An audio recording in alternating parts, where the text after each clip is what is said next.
برے اعمال سے اللہ تعالیٰ کی پناہ چاہتے ہیں۔ جس شخص کو اللہ تعالیٰ ہدایت دے اسے کوئی گمراہ کرنے والا نہیں، اور جسے وہ گمراہ کر دے اسے کوئی ہدایت دینے والا نہیں۔ اور میں گواہی دیتا ہوں کہ اللہ تعالیٰ کے سوا کوئی سچا معبود نہیں، وہ تنہا ہے، اس کا کوئی شریک نہیں۔ اور میں گواہی دیتا ہوں کہ ہمارے نبی محمد صلی اللہ علیہ وسلم اس کے بندے اور رسول ہیں۔ بہت زیادہ درود و سلام نازل ہوں آپ صلی اللہ علیہ وسلم پر، آپ صلی اللہ علیہ وسلم کی آل پر اور آپ کے صحابہ کرام پر۔ حمد و صلات کے بعد اللہ کے بندو، اللہ سے ڈرو جس طرح اس سے ڈرنے کا حق ہے، اور خلوت و سرگوشی ہر حال میں اس کی نگرانی کا احساس اپنے دل میں قائم رکھو۔ مسلمانوں، اللہ تعالیٰ کا یہ بندوں پر فضل و کرم ہے کہ ان پر خیر و بھلائی کے مختلف موسموں کی تجدید ہوتی رہتی ہے۔ ایک عبادت ختم ہوتی ہے تو دوسری آ پہنچتی ہے، تاکہ وہ ان میں اپنی میل کچیل کو دھو لیں اور وہ ان کے درجات کی بلندی کا سبب بن جائیں۔ ذوالحجہ کا وہ عشرہ ہم پر سایہ فگن ہے، جس کے دن سب سے افضل، بہتر، عظیم اور جلیل القدر ہے، جس کی راتوں کی قسم کھاتے ہوئے اللہ تعالیٰ نے ارشاد فرمایا، قسم ہے فجر کی اور 10 راتوں کی۔ مسروق رحمہ اللہ فرماتے ہیں، یہ قربانی والے 10 دن ہیں اور سال کے سب سے افضل دن ہیں۔ یہ اللہ تعالیٰ کی حرمت و احترام والے ایام میں سے ہیں۔ انہی کے ساتھ حج والے ان معلوم مہینوں کا بھی اختتام ہوتا ہے جن کے متعلق اللہ تعالیٰ نے یوں ارشاد فرمایا کہ حج کے چند معلوم مہینے ہیں۔ کعب رحمہ اللہ فرماتے ہیں کہ حج کے مہینوں میں سے اللہ تعالیٰ کو سب سے محبوب مہینہ ذوالحجہ کا ہے، اور ذوالحجہ میں سے اللہ تعالیٰ کو سب سے محبوب پہلے 10 دن ہیں۔ اس کے دن رمضان کے آخری عشرے کے دنوں سے بھی زیادہ افضل ہیں، جیسا کہ نبی کریم صلی اللہ علیہ وسلم نے ارشاد فرمایا، دنیا کے ایام میں سے سب سے افضل دن یہی 10 دن ہیں، یعنی ذوالحجہ کے۔ اسے ابن حبان نے روایت کیا ہے۔ شیخ الاسلام ابن تیمیہ رحمہ اللہ فرماتے ہیں، دنوں کے اعتبار سے رمضان کے آخری عشرے سے ماہ ذی الحجہ کا عشرہ افضل ہے، اور راتوں کے اعتبار سے ذوالحجہ کے عشرے سے رمضان کا آخری عشرہ افضل ہے۔ ذی الحجہ کے عشرے کی فضیلت کی وجہ یہ ہے کہ اس میں نماز، روزہ، صدقہ اور حج جیسی بڑی بڑی عبادات جمع ہوتی ہیں جو ان کے علاوہ دوسرے دنوں میں جمع نہیں ہوتی۔ اس کے دنوں اور راتوں کا باہمی تقابل اس میں خیر و بھلائی کو سمیٹنے اور اسے غنیمت جاننے کا داعی ہے۔ اعمال صالحہ کو بکثرت انجام دینا اس عشرے کے فوائد و ثمرات اور غنیمتوں میں سے ہے، کیونکہ ان دنوں میں کیا گیا عمل اللہ تعالیٰ کو دوسرے ایام سے زیادہ محبوب اور پسند ہے، جیسا کہ نبی کریم صلی اللہ علیہ وسلم نے ارشاد فرمایا، ذوالحجہ کے 10 دنوں کے مقابلے میں دوسرے کوئی ایام ایسے نہیں جن میں نیک عمل اللہ تعالیٰ کو زیادہ محبوب ہوں۔ لوگوں نے عرض کیا، اللہ کے رسول، اللہ کی راہ میں جہاد کرنا بھی نہیں؟ تو آپ صلی اللہ علیہ وسلم نے فرمایا، اللہ کی راہ میں جہاد کرنا بھی نہیں سوائے اس مجاہد کے جو اپنی جان اور اپنا مال دونوں لے کر اللہ کی راہ میں نکلا، پھر کسی چیز کے ساتھ واپس نہ لوٹا۔ اسے امام بخاری نے روایت کیا ہے۔ ابن رجب رحمہ اللہ فرماتے ہیں، یہ حدیث اس بات کی دلیل ہے کہ ان 10 دنوں کا عمل بلا استثناء دنیا کے تمام دنوں کے اعمال سے بڑھ کر اللہ تعالیٰ کو زیادہ محبوب ہے۔ چنانچہ سلف صالحین رحمہم اللہ اس عشرے میں نیک اعمال میں خوب محنت کیا کرتے تھے، جیسا کہ سعید بن جبیر رحمت اللہ علیہ عشرہ ذی الحجہ شروع ہونے کے بعد جان جوکھوں میں ڈال کر عبادت میں حد درجہ سخت محنت کیا کرتے تھے۔ اللہ تعالیٰ کے فضل و کرم سے اس عشرے میں قسمہ قسم کے کئی نیک اعمال ہیں، اور اس عشرے کے مشروع اعمال میں سے بکثرت اللہ کا ذکر کرنا بھی ہے، جیسا کہ اللہ سبحانہ وتعالی نے ارشاد فرمایا ہے، اور ان مقررہ دنوں میں اللہ کا نام یاد کرو۔ ابن عباس رضی اللہ عنہما فرماتے ہیں، اس سے مراد یہی ذی الحجہ کے 10 دن ہیں۔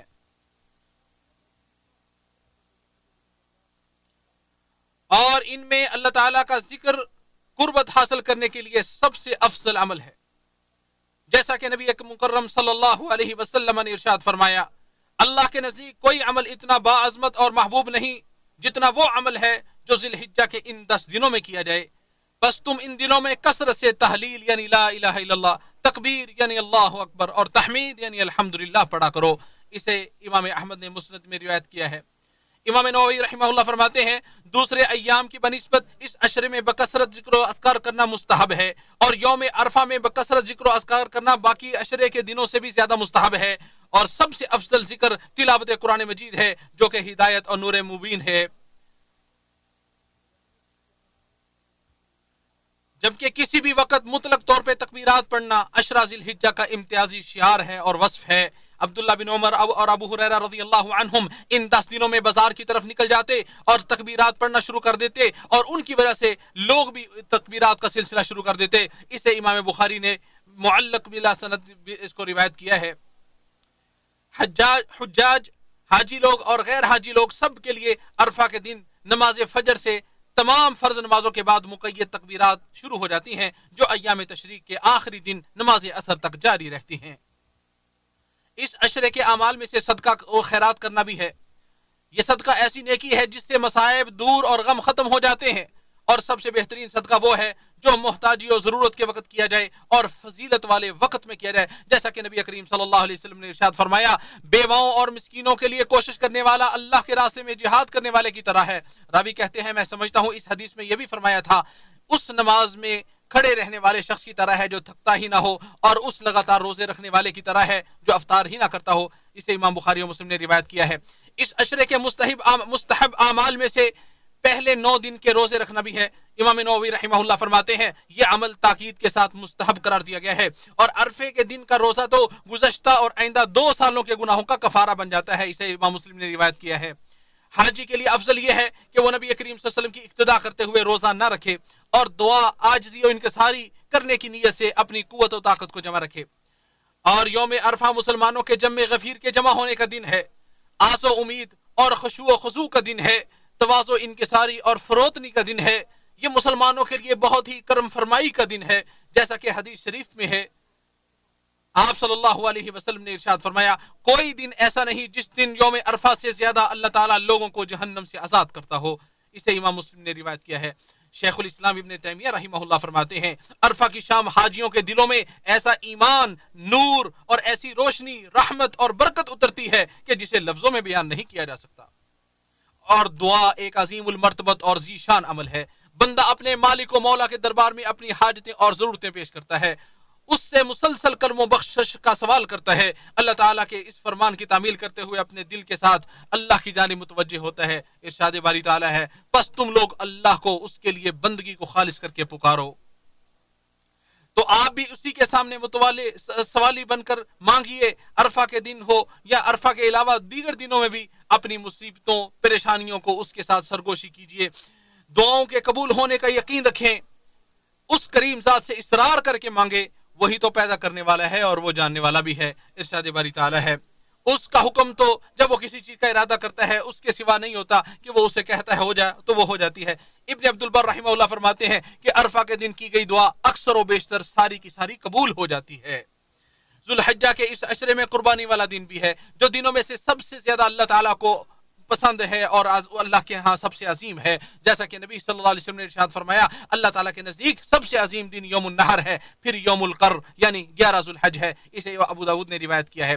اور یہ اللہ تعالیٰ کے ہاں نہایت ہی حرمت و احترام والا دن ہے، جیسا کہ نبی صلی اللہ علیہ وسلم نے قربانی والے دن اپنے حجۃ الوداع کے خطبے میں ارشاد فرمایا سن لو دنوں میں سے تمہارا یہ دن سب سے زیادہ حرمت والا اور مہینوں میں سے تمہارا یہ مہینہ سب سے حرمت والا ہے. اسے امام احمد نے مسند میں روایت کیا ہے. اور یہ مسلمانوں کی 2 عیدوں میں سے ایک عید اور ارکان اسلام میں سے ایک رکن کی ادائیگی پر فرحت و سرور کا دن ہے. یہ مناسک حج کے دنوں میں سے افضل، اظہر اور مجمع کے اعتبار سے اکثریت والا دن ہے. یہی حج اکبر کا دن ہے، جیسا کہ ارشاد باری تعالیٰ ہے اور اللہ اور اس کے رسول کی جانب سے حج اکبر کے دن تمام لوگوں کی طرف صاف اعلان ہے. اسی قربانی والے دن میں اللہ تعالیٰ نے اپنے نبی اور مومنوں کو دین کے مکمل ہونے کی خبر دی کہ اب وہ اس سے زیادہ کے محتاج نہیں ہے.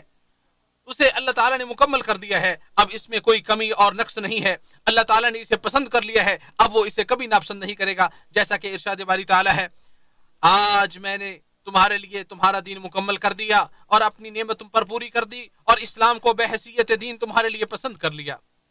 امام ابن کثیر رحمت اللہ علیہ فرماتے ہیں اس امت پر اللہ تعالیٰ کی نعمتوں میں سے یہ سب سے بڑی نعمت ہے کہ اس نے ان کے لیے ان کا دین مکمل کر دیا. اب وہ کسی اور دین کی محتاج نہیں ہے اور نہ ہی کسی اور نبی کی انہیں ضرورت ہے. بروز قیامت اللہ تعالیٰ ہر نبی سے سوال کرے گا کہ اس نے اپنی امت کو رسالت پہنچائی تھی یا نہیں.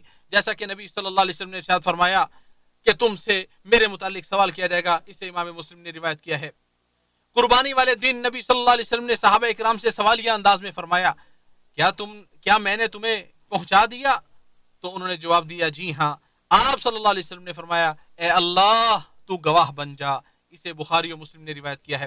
اس عظیم دن میں نبی صلی اللہ علیہ وسلم نے صحابہ اکرام کو امت کے متعلق وصیت فرمائی کہ اس وہ اس دین کو لوگوں تک پہنچائیں۔ آپ صلی اللہ علیہ وسلم نے ارشاد فرمایا یہاں موجود لوگ غائب لوگوں کو پہنچا دیں، کیونکہ بہت سے لوگ جن تک یہ پیغام پہنچے گا سننے والوں سے زیادہ پیغام کو یاد رکھنے والے ثابت ہوں گے۔ اسے بخاری و مسلم نے روایت کیا ہے۔ مظہری رحمہ اللہ فرماتے ہیں اس میں اس بات کی ترغیب ہے کہ لوگوں کو چاہیے کہ وہ نبی صلی اللہ علیہ وسلم کی احادیث اور دیگر علوم شرعیہ کی تعلیم حاصل کریں، کیونکہ اگر تعلیم و تعلم نہ ہوتا تو لوگوں کے درمیان علم ختم ہو جاتا۔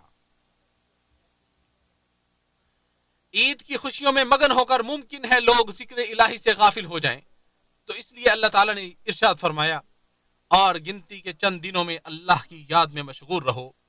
ابن عباس رضی اللہ عنہما فرماتے ہیں الایام المعدودات سے مراد ایام تشریق ہیں، اور یہ قربانی والے دن کے بعد 3 دن یعنی 11، 12 اور 13 ذو الحجہ ہیں۔ اور نبی صلی اللہ علیہ وسلم نے ارشاد فرمایا ایام تشریق کھانے پینے اور اللہ کے ذکر کرنے کے دن ہیں۔ اسے امام مسلم نے روایت کیا ہے۔ ابن حجر رحمہ اللہ فرماتے ہیں عشرہ ذی الحجہ کی فضیلت تو ثابت ہی ہے، اس سے ایام تشریق کی فضیلت بھی ثابت ہو جاتی ہے۔ ایام نحر یعنی قربانی والے دن اور ایام تشریق میں سے ایک ایسی مالی اور بدنی عبادت ہے جو اللہ تعالیٰ کے نزدیک تمام اعمال سے زیادہ پسندیدہ ہے، اور جسے اللہ تعالیٰ نے نماز کے ساتھ بیان کیا ہے۔ ارشاد باری تعالیٰ ہے بس تو اپنے رب کے لیے نماز پڑھ اور قربانی کر۔ اللہ تعالیٰ نے قربانی کے بارے میں اخلاص کی ترغیب دلائی ہے، اور اس میں صرف اللہ وحدہ لا شریک کی ذات ہی مقصود ہو، فخر، ریاکاری، نمود و نمائش اور بطور عادت قربانی کرنا وغیرہ اس میں شامل نہ ہو۔ ارشاد باری تعالیٰ ہے اللہ تعالیٰ کو قربانیوں کا گوشت خون نہیں پہنچتا، بلکہ اسے تو تمہارے دل کی پرہیزگاری پہنچتی ہے۔ اور نبی کریم صلی اللہ علیہ وسلم نے سفید و سیاہ سینگوں والے 2 مینڈوں کی قربانی دی اور دونوں کو اپنے دست اقدس سے ذبح کیا۔ اسے بخاری اور مسلم نے روایت کیا ہے۔ املہ وہ سیاہ مینڈا جس کے بالوں میں سفیدی ہوتی ہے، سفیدی غالب ہوتی ہے، اور اقرن سے مراد سینگوں والا جانور ہے۔ سب سے افضل قربانی وہ ہے جو قیمتی، مہنگی اور قربانی کرنے والے کے نزدیک نفیس ترین ہو۔ ایک بکرا بکری آدمی اور اس کے گھر والوں کی طرف سے کفایت کر جائے گا۔ قربانی کرنے کے لیے قرض بھی لینا پڑے تو کوئی حرج نہیں ہے، انسان یہ یقین رکھے کہ اللہ اس کا نعم البدل عطا فرمائے گا، اور قیمتیں بڑھ جانے کا شکوہ شکایت نہ کرے، اس کا بدلہ اللہ تعالیٰ کے ہاں بہت بڑا ہے۔ چنانچہ قربانی کرنے کے بعد خوشی اور لذت محسوس کرے، خود کھاؤ، دوسروں کو کھلاؤ، صدقہ کرو، اپنے صدقات دینے کے لیے فقیروں کو تلاش کرو، اور اپنے ہدیے تحفے دینے کے لیے رشتہ داروں اور پڑوسیوں کو تلاش کرو۔ اور جو قربانی کرنے کا ارادہ رکھتا ہو اس پر ان 10 دنوں میں اپنے ناخن اور بالوں میں سے کوئی چیز بھی کاٹنا حرام ہے، جیسا کہ نبی کریم صلی اللہ علیہ وسلم نے ارشاد فرمایا جس کے پاس قربانی کا جانور ہو جسے وہ ذبح کرنا چاہتا ہے تو جو ہی ذو الحجہ کا چاند نظر آئے تو وہ اپنے ناخن، بال وغیرہ کسی چیز کو بھی نہ کاٹے یہاں تک کہ قربانی کر لے۔ اسے امام مسلم نے روایت کیا ہے۔ اور گناہوں کی خطرناکیاں رحمت و خیرات کے موسموں میں بڑھ جاتی ہیں، جیسا کہ ارشاد باری تعالیٰ ہے بے شک اللہ تعالیٰ کے ہاں مہینوں کی گنتی 12 مہینے ہیں اللہ کی کتاب میں، جس دن سے اللہ نے زمین و آسمان پیدا کیے ان میں سے 4 حرمت والے مہینے ہیں، یہی سیدھا دین ہے، سو ان میں اپنے اوپر ظلم نہ کرو۔ قتادہ رحمہ اللہ فرماتے ہیں حرمت والے مہینوں میں ظلم و زیادتی کا گناہ عام دوسرے مہینوں کی بنسبت بڑھ جاتا ہے، اگرچہ ظلم ہر حال میں ہی بڑا سنگین جرم ہے، لیکن اللہ تعالیٰ اپنے جس حکم کو بڑا کرنا چاہے وہ کر دیتا ہے۔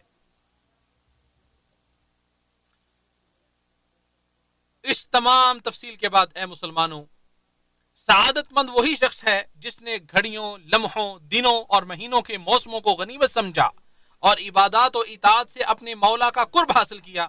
عین ممکن ہے کہ وہ ان بابرکت جھونکوں میں سے کسی جھونکے سے سرفراز ہو کر ایسی سعادت حاصل کر لے جس سے وہ آگ اور اس کی پرحدت ہواؤں سے محفوظ ہو جائے، اور ایسی جنت کے حصول میں کامیاب ہو جائے جس کی چوڑائی آسمان و زمین کے برابر ہے۔ اعوذ باللہ من الشیطان الرجیم۔ ارشاد باری تعالیٰ ہے اپنے رب کی بخشش اور ایسی جنت کی طرف جلدی کرو جس کی چوڑائی آسمان و زمین کے برابر ہے، جو ان لوگوں کے لیے تیار کی گئی ہے جو اللہ اور اس کے رسول پر ایمان لاتے ہیں۔ یہ اللہ تعالیٰ کا فضل ہے، وہ جسے چاہتا ہے عطا کرتا ہے۔ اللہ تعالیٰ بہت بڑے فضل والا ہے، بہت بڑے فضل والا ہے۔ اللہ میرے اور آپ کے لیے قرآن کریم کو باعث برکت بنائے، اس کی آیات سے مجھے اور آپ کو نفع پہنچائے اور ذکر حکیم سے بھی نفع پہنچائے۔ میں اسی بات پر اپنی بات مکمل کرتا ہوں۔